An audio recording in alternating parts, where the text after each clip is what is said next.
Hello everyone, आपका स्वागत है टीएमआर चैनल पर जिसका नाम है द मैथ्स रीडिंग। आप देख रहे हैं क्लास 9 का चैप्टर सेकंड जिसका नाम है पॉलिनोमियल्स। इस दस 2.2 का क्वेश्चन नंबर 4 है। देखो क्वेश्चन नंबर 4 है क्या। देखो अब इस क्वेश्चन में हमको टोटल 7 पार्ट्स दे रखे हैं। अब क्वेश्चन रीड करते हैं। बोल क्या रहा है, find the zero of the polynomial in each of the following cases. देखो इस क्वेश्चन में क्या रहा है, इसमें जितने भी पॉलिनोमियल है उस सभी में हमको जीरोस फाइंड करना है। मतलब ये है कि जैसे हमने थर्ड क्वेश्चन में करा था, उसमें हमको एक्स की वैल्यू गिवन थी। हम उस पॉलिनोमियल पे अप्लाई करने के बाद हम उसमें जीरो देख रहे थे कि कौन से क्वेश्चन में जीरो आ रहा है और कौन से क्वेश्चन में जीरो नहीं आ रहा, हम ये देख रहे थे। अब इस क्वेश्चन में क्या है कि इसी क्वेश्चन में से हमको एक्स की वैल्यू निकालनी है और उसमें देखना है कि उसका जीरो क्या बनता है उस पॉलिनोमियल में। जरूरी नहीं कि उसमें खाली जीरो ही बने, कोई भी टर्म्स आ सकती है कि उसका जीरो क्या बनता है। देखो क्वेश्चन करके देखते हैं कि कैसे करेंगे इसको। देखो पहला क्वेश्चन है P X equals to X plus में 5 है। देखो क्या कर लेंगे हम, जो हमको पी एक्स है इसको अगर हम जीरो के इक्वल मान लें, पी एक्स को हम जीरो के इक्वल मान लेंगे, ठीक है। अब पी एक्स कितना है हमारे पास, एक्स प्लस 5, ठीक है, यानी कि एक्स प्लस 5 है और इसको मान लेंगे हम जीरो के इक्वल। क्या करना है, जो पी एक्स यानी कि हमारा पॉलिनोमियल एक्स है उसको हमको जीरो के इक्वल मान लेना है। पॉलिनोमियल एक्स हमको कितना गिवन है, एक्स प्लस 5 दिया है, तो इसको लिख देंगे इसकी जगह और जीरो एज इट इज। यानी कि क्या करा मैंने, सीधे सीधे इसको जीरो के इक्वल मान लिया। सिंपली मैं कहूँ तो कंफ्यूज मत आना, चाहे आप डायरेक्ट उसको x प्लस 5 को जीरो के इक्वल मान लो, चाहे फिर आप पी एक्स को जीरो के इक्वल मान लो, फिर पी एक्स जितना दिया उतना लिख दो, फिर उसको जीरो मान लो, चाहे ऐसे कर लो, बात एक ही है। अब देखो ये हो गया हमारा वेरिएबल टर्म और ये हो गई हमारी कोफिशिएंट टर्म। अब वेरिएबल टर्म को हम इधर ही रहने देंगे और जो भी हमारी कोफिशिएंट टर्म होगी उसको हम उधर भेज देंगे। यानी कि x हमारा इधर इधर इधर ही रहेगा और इधर जो हमारा प्लस 5 है वो इक्वल्स टू उस पर जाएगा तो क्या हो जाएगा माइनस 5, और यही हो जाएगा इस क्वेश्चन का आंसर। बस हमको ऐसे इन सारे क्वेश्चनों में बस इसी तरीके से करना है, x की वैल्यू हमें फाइंड करनी है और जो भी हमारी x की वैल्यू निकलेगी वो होगा हमारा इस पॉलिनोमियल का जीरो। वो कैसे होगा मैं वो भी बता दे रहा हूँ। अब जैसे मान लो ये x है, मैंने क्या कहा, जो भी हमारी x की वैल्यू यानी कि ये हो गया हमारा आंसर, और जो भी हमारी ये वैल्यू आई माइनस 5, ये माइनस 5 होगा हमारा इस पॉलिनोमियल का जीरो। अब वो कैसे होगा मैं यहाँ पे बता दे रहा हूँ। देखो अब देखो मान लो x की वैल्यू कितनी निकली मेरा माइनस 5, अगर इस माइनस 5 को मैं इसमें लगा दूं, इस x में पुट कर दूं तो क्या हो जाएगा minus 5 plus 5 equals to zero. अब क्या हो जाएगा, माइनस से प्लस का 5 कैंसिल हो जाएगा, यानी कि जीरो इक्वल्स टू जीरो, यानी कि जीरो आ गया जीरो के इक्वल। तो इसलिए हमारा जो भी पॉलिनोमियल बना वो हमारा क्या बन गया, ये 5 पॉलिनोमियल का जीरो के इक्वल बन गया। और आप ये भी कह सकते हो कि इस पॉलिनोमियल के हमको कैसा जीरो मिला, माइनस 5।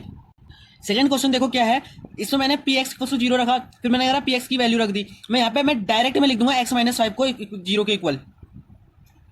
मैंने यहाँ पे इसको डायरेक्ट रख दिया, क्यों, क्योंकि अगर मैं पी एक्स को जीरो के इक्वल मान लो इस तरीके से, फिर पी एक्स की वैल्यू रख दूंगा मैं, यानी कि जैसे मैंने इसमें रखा पी एक्स की वैल्यू इधर पे, फिर उसको मैंने जीरो के इक्वल मारा, यही हुआ। तो मैंने ये वाली टर्म ना लिख के मैंने ये वाली लाइन लिख दी डायरेक्ट। ऐसे भी कर सकते हैं, ठीक है। वेरिएबल इधर ही रह जाएगा, कोफिशिएंट चलेगा उधर माइनस का, ये हो जाएगा इधर जाएगा प्लस का, और ये हो जाएगा हमारा आंसर। यानी कि इस पॉलिनोमियल के लिए क्या हो जाएगा हमारा, ये जीरो हो जाएगा। कैसे वो भी देख लो। देखो यहाँ पे क्या है, x इक्वल्स टू में क्या है 5 है, इस 5 को मैं इधर पुट कर दूं, क्या हो जाएगा 5 माइनस 5 जीरो के इक्वल है, इससे ये कैंसिल हो जाएगा, ये जीरो के इक्वल बन गया। तो इसी तरीके से ये हमारे इस पॉलिनोमियल के लिए 5 बन जाएगा जीरो। अब देखो थर्ड क्वेश्चन क्या है, हम इसको मान लेंगे जीरो के इक्वल। क्यों कर रहे हैं, समझ में आ रहा है ना, क्योंकि हम पी एक्स को जीरो के इक्वल मान रहे हैं, फिर पी एक्स की वैल्यू रख रहे हैं, फिर हम उसको क्या कर रहे हैं जीरो के इक्वल ही मान ले रहे हैं। तो वही चीज़ मैंने ये ना लिख के मैंने डायरेक्ट ऐसी वाली टर्म लिख दी, यानी कि इसको मैंने डायरेक्ट जीरो के इक्वल मान लिया।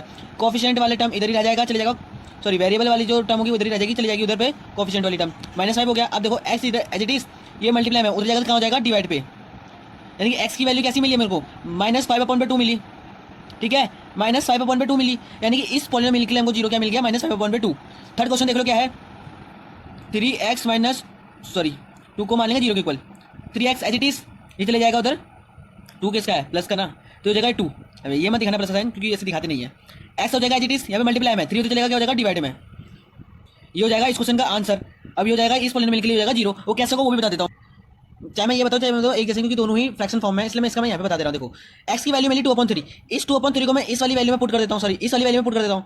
क्या है 3 एज इट इज है, x की वैल्यू कितनी मिली 2/3, माइनस पे 2 इक्वल्स टू में जीरो है, ठीक है। देखो 3 से 3 कैंसिल हो गया, क्या बचा प्लस का 2 और माइनस का 2, प्लस वाले से माइनस वाला जीरो हो जाएगा, यानी कि क्या मिल गया हमको जीरो के इक्वल मिल गया। तो ऐसे ही हमारा इस पॉलिनोमियल के लिए हो जाएगा जीरो।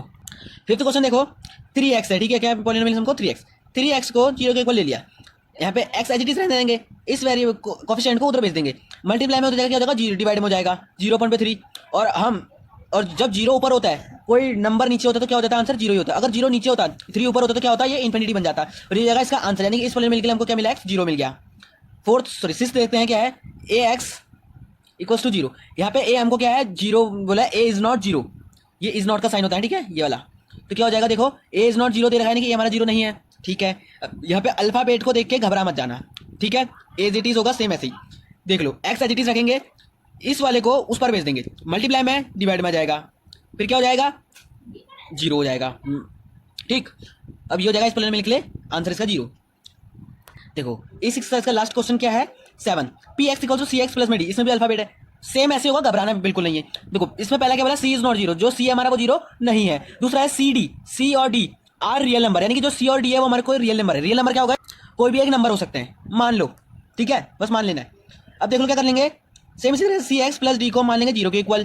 क्या हो जाएगा, जो वेरिएबल वाला टर्म होगी उसको इधर रख देंगे और उसको भेज देंगे उधर वाला, यानी कि अब ये यहाँ पे हमको ये कोफिशिएंट वाला काम करेगा, क्योंकि इसमें बोलते हैं रियल नंबर ना सी और डी, तो यहाँ पे जो भी हमारे सी और डी होंगे ये एक कोफिशिएंट का काम करेंगे, इसलिए ये डी उधर चले जाएगा, प्लस का तो जाकर माइनस का डी हो जाएगा। X as it is multiply में उधर जाकर क्या हो जाएगा, डिवाइड में चले जाएगा, ये हो जाएगा माइनस डी अपॉन पे सी, यानी कि इस पॉलिनोमियल के लिए ये हो जाएगा जीरो। कैसे हुआ वो भी देख लो, एक्स की वैल्यू क्या है, माइनस डी अपॉन पे सी, इसको पुट कर लो इस पे, ठीक, क्या है सी एज इट इज, एक्स की वैल्यू क्या हो गई, माइनस डी अपॉन पे सी, यही आ गई, फिर क्या है प्लस में डी इक्वल्स टू जीरो। अब ये सी से कैंसिल आउट हो जाएगा, इधर है माइनस डी, इधर है प्लस डी, माइनस वाले से प्लस वाला डी कैंसिल आउट हो जाएगा, यानी कि जीरो इक्वल्स टू जीरो, यानी ये पॉलिनोमियल कैसे मिलेगा, हमको जीरो मिल जाएगा। तो इस तरीके से वो ये सॉल्यूशन, और जो बच्चे इसको फिर नोट करने वाले हैं वो मैं रेड पेन वाले मत करना, वो मैंने जस्ट आपको समझाने के लिए बताया हूँ। भैया ये तो हो गई एक्सरसाइज कंप्लीट, कोई डाउट हो कमेंट कर देना, अगर किसी को कोई दिक्कत आ रही है तो मेरे को वो भी बता देना, मैं दोबारा बना दूंगा इसके ऊपर वीडियो। तब तक के लिए ऐसे बने रहो इसी चैनल पे, तब तक के लिए बाय बाय। आई होप आप लोगों को छोटे से कॉन्सेप्ट समझ में आया होगा। अगर आपको इस वीडियो में मजा आया तो इस वीडियो को लाइक से सब्सक्राइब जरूर कर देना, और कमेंट में बताना वीडियो आपको कैसी लगी, कॉन्सेप्ट समझ में आया कि नहीं आया वो भी बता देना, और तब तक के लिए बाय बाय।